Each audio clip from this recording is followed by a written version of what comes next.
I typically will always call for patience with players and especially goalies. Goalies are one thing that we need to be kind of patient for, but you have to get an idea for like what a goalie is long term.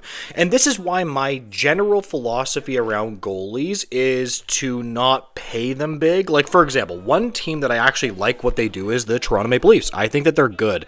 They usually get goalies that are pretty good, but they don't overpay them. Now, they haven't won a cup, but I kind of like that strategy. Anyways, as you've followed this channel for a while, I'm not a huge fan of overpaying goalies, but Calgary does have a goalie that I do think is going to be pretty darn good in Dustin Wolf. Like, I was always calling for patience with this player. He's played a lot of games. He's been good at almost every single level that he's played with, and I think we should get excited about this player because he has had a bit of a resurgence here. But welcome back to Pixel Plus Hockey. If you can make sure to hit that subscribe button, it'd be so greatly appreciated, and thank you so much to those that are already supporting me as well. It is very humbling. Now, I know what you're going to say. I know yesterday he gave up 4 to the Buffalo Sabres. He had an .862 save percentage and 4 goals against. I get it. I know. Hey, by the way, the Calgary Flames scoring 7 goals. I mean, I never thought I would see this iteration of the Calgary Flames score 7 goals. So, hey, credit to them. Still 3 games below 500. Really kind of want to keep their spot tanking here. They've won a number of games here. And, they beat the Wild. They beat the Mammoth, and they beat Sabres. I don't mind some wins every here and there when it comes to Calgary, but you know how I feel about Calgary being in the top 5 of the NHL draft. They really, really have to get there, and I hope that they do. And here we have the very interesting quote that I wanted to talk about. We're going to be talking about Dustin Wolf's resurgence.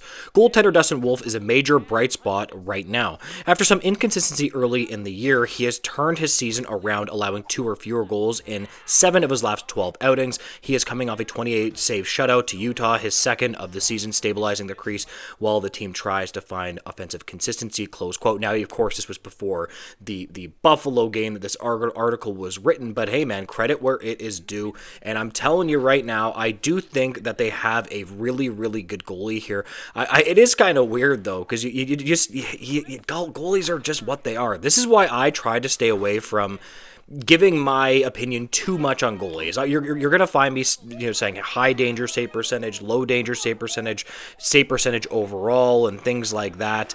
But you got to kind of stay away from this too much if you're not a professional. Like, there's guys that are really good and they know a lot about goalies, like how they shift to side, how they use their close-offs, you hear these guys talk and like, man, these guys know a lot about hockey. And, Noodles is one of them on TSN that I like to listen to, even though he wasn't a great goalie in the NHL, he does know a lot about goaltending in general. And then, you look at all of his games here. Nashville, 917. Minnesota, 963. Utah, 1,000 save percentage. And then Buffalo, 862, which is like, yeah, whatever. They still won that game. And since they signed that contract, I was a little bit worried. Now his save percentage is actually at an 897. And I want to remind you guys, 897 is right about league average for save percentage. I know a lot of people are going to say, 897 isn't that good. That's actually completely fine. You would want him to be a little bit higher than that, obviously. I would want him to be more consistent here. But again, goalies are up and down. This is what you're going to have to deal with when it comes to goalies.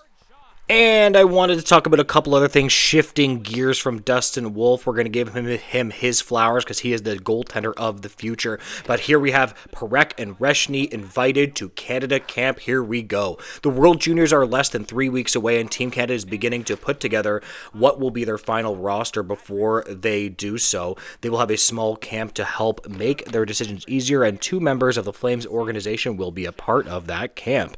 The quote continues, Zane Parekh, who is currently out for the Flames lineup with an upper body injury, will be loaned to Canada for the prestigious tournament. He's been skating in a non-contact jersey in recent days and is expected to be ready to go once the tournament gets underway. In 11 games prior to the injury, he had 1 assist, close quote. That's in, obviously, the NHL that 1 assist.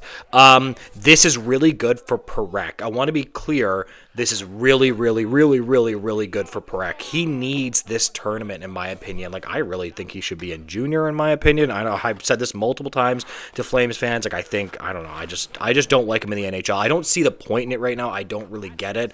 I don't really understand why he is in the NHL. Just I don't know, I guess maybe getting a little bit of pro experience perhaps, but it is what it is. Now we have Cole Rezhny, and we have the 18th overall selection from the Flames, invited.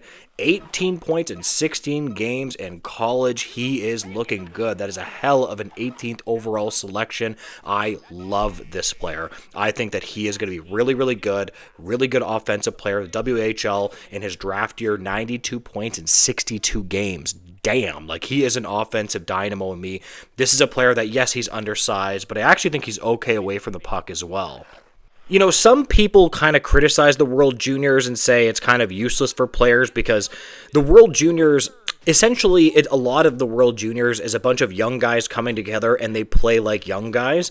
The quality of the hockey in the World Juniors is quite exciting, but it's also very random. You know what I mean? Like, you got Sweden, Finland, Canada, US, obviously, and it's very, very random. It's very all over the place. And some people think that's not good for young players. I don't really know. I think that that's a good thing, especially for Zane Parekh. I really think that this is a good development thing to go through.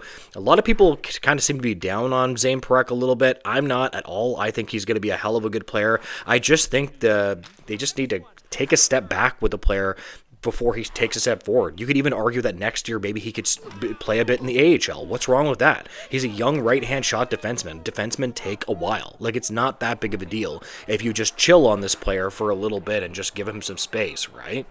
Like, let's put it this way. There are tons of players that had quite literally really not great, World Junior Championships. Sometimes it's up and down for players. Just because a guy has a bad World Junior Championship, don't take too much stock in it. Don't take too much stock in it. You should be hella excited for Rezhny.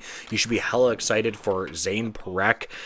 Hopefully the Calgary Flames don't win too much. They're kind of on a bit of a win streak right now, and I want them to chill because I really would love them. I would love the Flames to get Steenberg, as I've said multiple times. I mean, I know they have Rezhny, and I know Steenberg's a little bit of a lanky guy, but man, I look at his talent, and boy, oh boy, do I think this player is elite. And I just really, really want them to end up in the top 5, right? The best thing that you can do is end up in the top 5, and when those lottery balls go, it's like, hey, if we're last place in the league, we can drop back a bunch of spots, but we'll most likely end up in the top 5. More than likely, right? That's what you're looking for the Flames. Top 5, you have an opportunity to get Virhov, you have an opportunity to get Steenberg, you have a lot of opportunities you can get McKenna if you get the first overall pick.